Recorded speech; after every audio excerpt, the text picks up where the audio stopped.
Debosyon mula sa Kasama ni Jesus ngayong linggo, 8 ng Hunyo, ay Pinamagatang Puno mula sa panulat ni Ginoong Bob Laforge mula sa New Jersey, USA.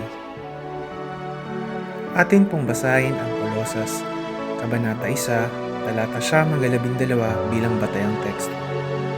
At ang ating pong pagbabatayan para sa refleksyon ay magmumula sa 9 na talata mula sa batayang teksto na ganito po ang sinasabi. Kaya't mula nang marinig namin ito, patuloy namin idinadalangin sa Diyos na sana'y ipaunawa niya sa inyo ng lubusan ang kanyang kalooban sa pamamagitan ng karunungan at pangunawang kaloob ng Espiritu.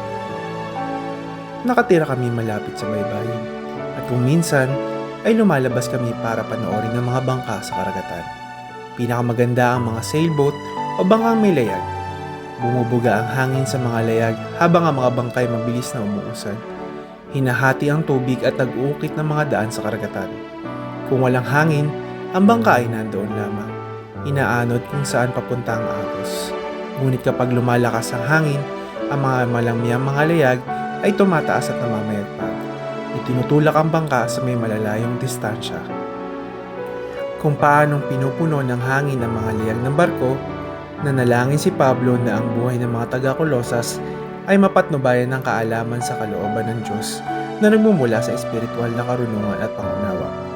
Iyan ang dapat na nagtutulak ng ating mga desisyon, ang ating mga motibasyon, ang ating pagkatao, hindi ang ating pagnanais ng kapangyarihan, pera o papuri. Sinasabi sa atin ng espiritual na karunungan at pangunawa na ang hindi nakikita at walang hanggan ay mas mahalaga kaysa sa nakita natin sa mga paligid. Ang paggawa ng tama ay mas mahalaga kaysa makuha ang gusto natin, at ang tunay na pagpapala ay nagmumula sa kaalamang nalulugod ang Diyos sa atin. Hindi may tutulak ng mga bagay na inaalok ng mundo ang ating mga layag.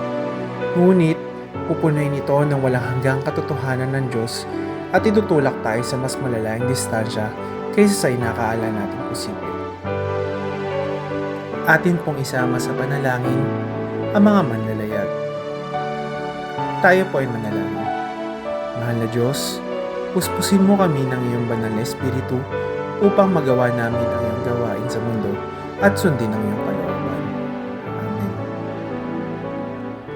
At para po sa isipin ngayong araw, saan ka tinutulak ng Diyos na maglingkod ngayon?